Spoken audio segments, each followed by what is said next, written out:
I don't really talk about the house anymore. Honestly, I try not to think about it. If I let my mind drift back there, especially at night when the city noise dies down and my apartment gets that heavy, stagnant silence, my chest gets tight. Like, physically tight. It's been 3 years, and you'd think the logic of time would dull the edges of it, but it hasn't. It's actually made it worse because now I have perspective. Now I know how close I was. You have to understand, this place. It was the dream. It was the end game. I was 32, coming off a surprisingly lucrative contract in software development, and I wanted out of the city. I wanted trees. I wanted silence. I found this listing upstate, a mid-century modern build, mostly glass and cedar, tucked away at the end of a long gravel driveway that wound through about 4 acres of dense pine. It was isolated, sure, but that was the point. The price was suspiciously low, but the realtor, this frantic, sweaty guy who seemed desperate to offload it, gave me some spiel about the previous owners divorcing and needing a quick liquidation. I didn't care. I walked into that living room, saw the way the afternoon light hit the floor-to-ceiling windows, and I was sold. I signed the papers within 48 hours. The first month was. It was perfect. It was exactly what I thought I wanted. I'd wake up, brew coffee, and sit in that massive open-concept living room, watching deer graze at the edge of the tree line. The silence was absolute. It was heavy, almost like a blanket. I remember thinking, this is it. I've made it. I think the first thing happened around week 5. It was so small, so incredibly mundane, that I didn't even log it as a thing at the time. It was the thermostat. ***, I'm particular about temperature. I like it cool, specifically 68 degrees. I have this routine before bed where I check the doors, check the stove, and check the thermostat. I know I set it to 68. I remember the click of the dial. But when I woke up the next morning, the house felt stuffy, heavy. I walked into the hallway wiping sleep from my eyes, and the little digital display read 72. I stared at it for a long time. I remember laughing a little, thinking, man, you're losing it. You must have bumped it. I turned it back down, made my coffee, and went about my day. I didn't feel scared. I felt annoyed at myself. That's the thing about isolation. Your mind starts to look for patterns, but it also desperately wants everything to be normal. You become your own gaslight. A few days later, it was the milk. I live alone. I know how much milk I drink. I'd bought a fresh gallon on Tuesday. By Thursday morning, the jug was light. Significantly light. I held it in the refrigerator light, sloshing the white liquid around the bottom. There was maybe a cup left.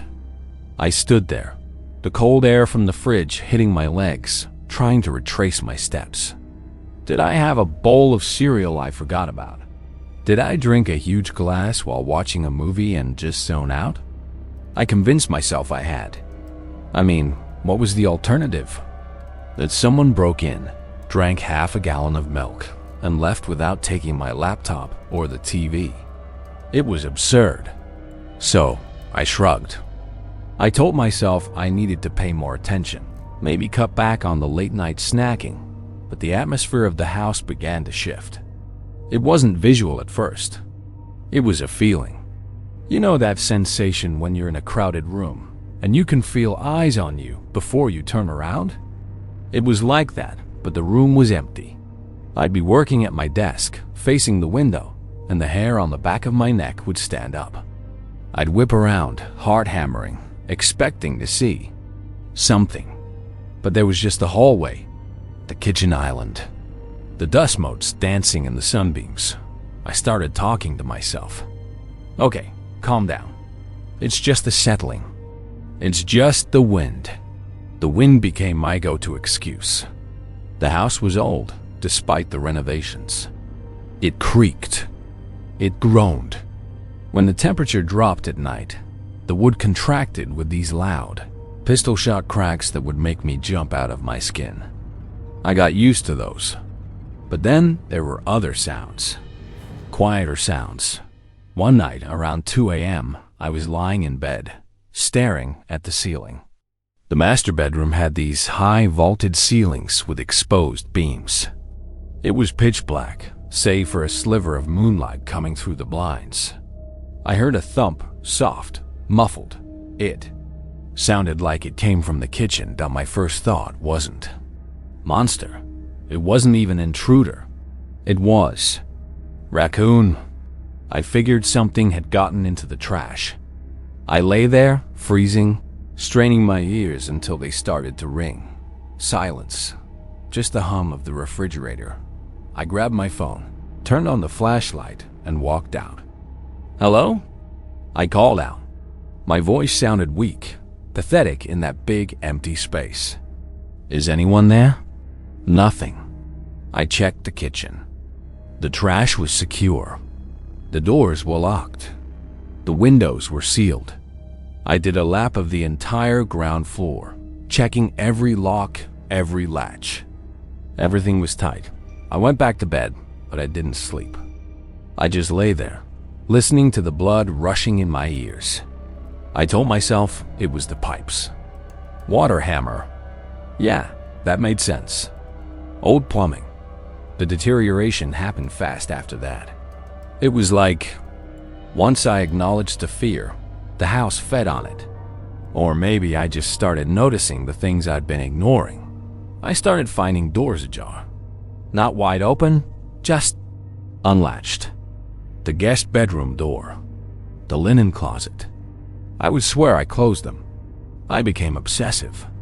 I started taking photos of the locks before I went to work in my home office. I created a digital trail of my own sanity. Click. Front door locked. Click. Back slider locked. Then I came out for lunch one Tuesday and found the back slider unlocked. I pulled up the photo on my phone. 8:30 ms. Locked. The latch was clearly down. 12:15 p.m. Unlocked. The latch was up. I stood there, staring at the handle, and the world just sort of tilted. The silence of the house suddenly felt aggressive. It wasn't peaceful anymore. It was predatory. I looked out the glass wall into the yard. The trees were still. Nothing moved. I grabbed a kitchen knife, the biggest one I had, and I searched the house. I tore it apart. I looked under the beds, in the closets, behind the shower curtains. I went into the basement, this unfinished concrete box that smelled of damp earth and mold. I shone my light into every corner. Asterisk, asterisk, I sat on the kitchen floor, the knife next to me, and I cried. I felt so stupid. I was a grown man, cowering in my own kitchen because a latch was up. I called my mom. I didn't tell her about the lock. I just said I was feeling lonely, that the isolation was getting to me. She told me to get a dog. She told me I was just adjusting. It takes time to settle into a new place, she said. The house makes noises. It's breathing. I hated that image. The house breathing. I didn't get a dog. I got security cameras. I ordered a set of those Wi-Fi enabled ones that link to your phone. I set them up everywhere. Living room, kitchen, hallways. I spent an entire Saturday drilling into the beautiful cedar beams, ruining the aesthetic, but I didn't care. I needed proof. I needed to know I wasn't crazy. For 3 days, nothing happened. The feeds were boring. Just hours of an empty house. The light changing from morning to afternoon to night. I started to relax. See, it was me. I was the problem. I was stressed, overworked, letting the solitude rot my brain. Then came the night of the storm. It was a classic nor'easter. The rain was hitting the glass so hard, it sounded like gravel. The wind was howling, shaking the whole frame of the house. The power flickered a few times around dinner, then held. I was in the living room, trying to read, but I couldn't focus. The atmosphere was too charged. The lights cut out at 9:45 p.m. Total darkness. The kind of darkness you only get in the country. No streetlights, no ambient city glow. Just a void dot. I fumbled for my phone. The flashlight beam cut a shaky cone through the room. I went to the kitchen to find candles. As I was digging through the junk drawer, I heard it. A cough dot. It was wet, distinct, and it came from the living room. The room I had just left. I froze. My hand clamped around the flashlight so hard my knuckles popped. My heart stopped, literally stopped, then kicked back in with a violent thud against my ribs. "Who's there?" I shouted. This time, there was no hesitation. The panic was immediate and primal. Silence. Just the rain hammering the roof. "I have a gun," I lied. My voice cracked. "I'm calling the police." I stood there, backed against the counter, the knife in one hand, the phone in the other. I listened. I heard the floorboards creak. Not the settling creak. The rhythmic, heavy creak of weight shifting. Step, creak, step, creak. Empty. Asterisk. Someone was walking across the living room carpet.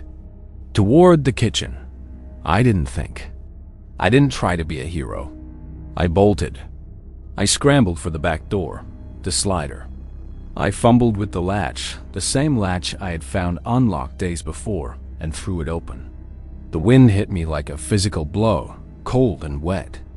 I ran out into the rain barefoot, slipping on the wet decking. I ran to my car. I was fumbling for my keys, praying I hadn't left them inside, when my fingers brushed the fob in my pocket. Thank God. I dove into the driver's seat, locked the doors, and started the engine.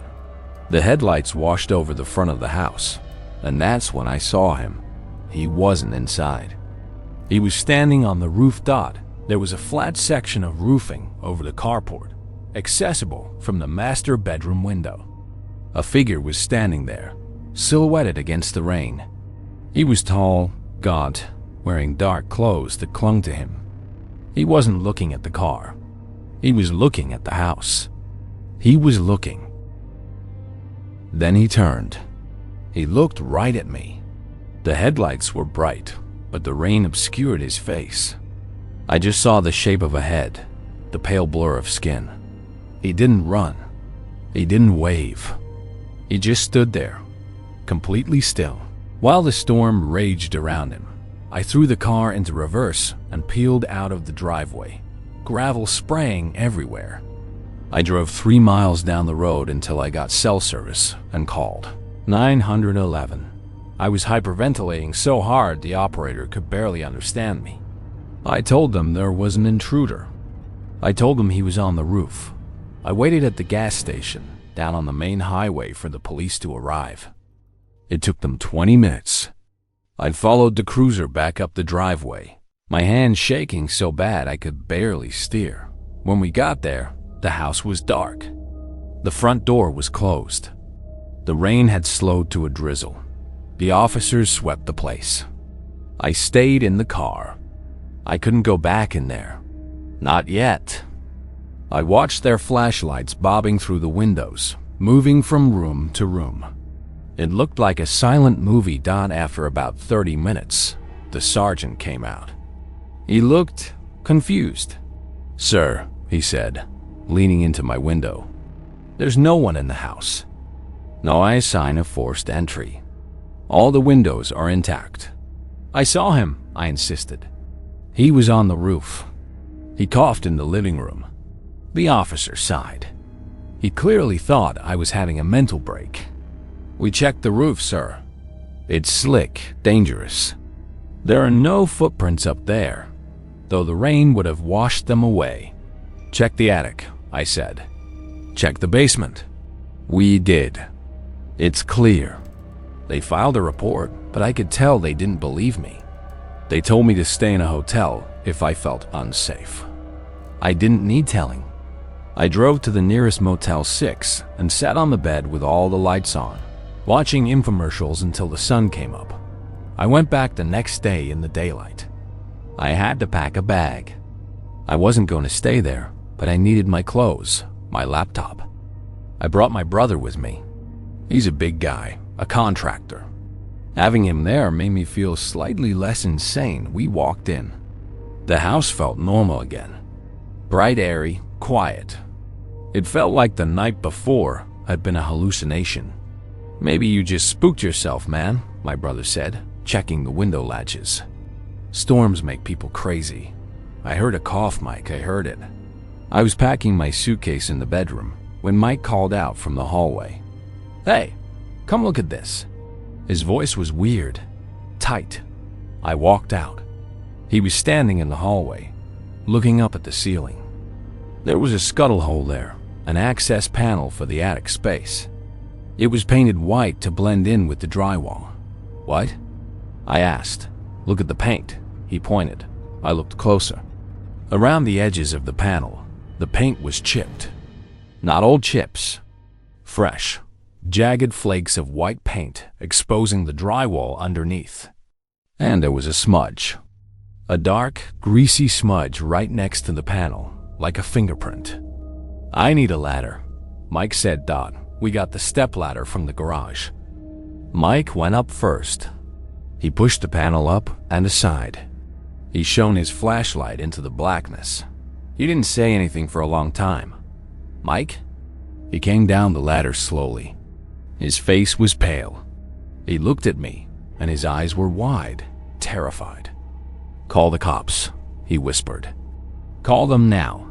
What they found up there. The police report called it a long-term unauthorized habitation. The attic wasn't just insulation and rafters. Someone had laid down plywood boards to create a floor. There was a sleeping bag, a bucket, a stack of empty water bottles, wrappers from granola bars. But that wasn't the worst part. The worst part was the vents. The house had a centralized HVAC system with large metal ducts running through the attic to the various rooms. The intruder, the man I saw, had modified them. He had removed the screws holding the vent grates in place from the inside. He could lift the grates silently, peer down into the rooms, and even drop down if he wanted to. Above my shower, above my bed, above the living room couch, the police found a peephole drilled through the drywall in the back of my walk-in closet. He had been watching me get dressed. He had been watching me sleep, and they found the collection. Tucked into a corner of the attic, near his sleeping bag, was a shoebox. Inside were things. Small things. A missing sock. A receipt I had left on the counter. A tube of toothpaste. And photos. Polaroids. There were pictures of me sleeping. Pictures taken from the attic vent, looking down at me in bed. Pictures of me working at my desk, taken from the wood slide. Pictures of me watching TV, taken from the hallway behind me. The timestamps on the back of the photos went back 3 weeks. He hadn't just broken in during the storm. He had been living there almost the entire time. When I heard the floorboards creak, it wasn't the house settling. It was him moving above me. When I felt a draft, it wasn't the wind. It was him lifting a vent to watch. The milk? He was eating my food while I slept. The thermostat? He was cold, so he came down and turned it up while I was dreaming. The open doors? He was walking around my house, touching my things, existing in my space, and then retreating into the ceiling before I woke up. They never caught him. The rain that night had washed away any tracks outside. The police canine unit lost the scent at the edge of the woods. He just vanished. He slipped out of my life as quietly as he had slipped into it. I sold the house 2 months later. I took a massive financial loss. I didn't care. I couldn't step foot on the property again. The new owners, I didn't tell them the full story. I couldn't. I just told them I was relocating for work. Legally, I didn't have to disclose it because no violent crime had technically occurred. Just trespassing. Just voyeurism. I live in the city now. I have an apartment on the 15th floor. There's a doorman. Keycard access. Cameras in the lobby. It's safe. It's sterile, but I still can't sleep with the lights off. I have a routine. Every night, before I get into bed, I take a screwdriver and I check the vents. I make sure they're screwed in tight. I check the closets. I check under the bed. And sometimes, when I'm lying there, trying to force my eyes to close, I hear a sound. A creak from the apartment above. A settle in the building's foundation, and my blood runs cold. Because I know now. I know that the feeling of being watched isn't just paranoia. I know that just because you can't see someone doesn't mean you're alone. I remember the face on the roof. The blur of pale skin in the rain. I wonder where he is. I wonder if he found another house. Another attic. Another person to watch. Sometimes when I'm walking down a crowded street, I catch a whiff of a certain smell. Unwashed clothes and damp earth. And I freeze. I scan the crowd, looking for a gaunt face, looking for eyes that know me. I sold the dream house, but I didn't escape it. I'm still trapped in that glass cage, waiting for the vent to slide open, waiting for the cough in the dark. I sold the house 2 months later. I took a massive financial loss. I didn't care. I couldn't step foot on the property again. The new owners, I didn't tell them the full story. I couldn't. I just told them I was relocating for work. Legally. I didn't have to disclose it because no violent crime had technically occurred. Just trespassing. Just voyeurism. I live in the city now. I have an apartment on the 5th and 10th floor. There's a doorman. Keycard access. Cameras in the lobby. It's safe. It's sterile. But I still can't sleep with the lights off. I have a routine. Every night, before I get into bed, I take a screwdriver and I check the vents. I make sure they're screwed in tight. I check the closets. I check under the bed. And sometimes, when I'm lying there, trying to force my eyes to close, I hear a sound. A creak from the apartment above. A settle in the building's foundation dot, and my blood runs cold, because I know now. I know that the feeling of being watched isn't just paranoia. I know that just because you can't see someone doesn't mean you're alone. I remember the face on the roof, the blur of pale skin in the rain, but there is one thing that haunts me more than the face. One detail I try not to think about, but it gnaws at me every time the room gets quiet. When the police cataloged the evidence from the attic, they let me look at the Polaroids. They laid them out on a table at the station. There were 32 photos in that shoebox. I counted them. I stared at my own sleeping face, my own back turned to the camera, documented like a specimen in a jar. But on the back of the Polaroids, he had numbered them in black marker. 1, 2, 3. The sequence in the box skipped number 33. He took 33 photos. He left 32 behind. He kept one. He has a picture of me somewhere. Maybe I'm sleeping in it. Maybe I'm waking up. Maybe it's a picture of me looking out that glass wall, oblivious, while he stood right behind me in the shadows. I'm a keepsake. I'm a souvenir in his pocket. So I sold the dream house, but I didn't escape it. I'm still trapped in that glass cage, waiting for the vent to slide open, waiting for the cough in the dark, waiting for him to come back for the rest of the set.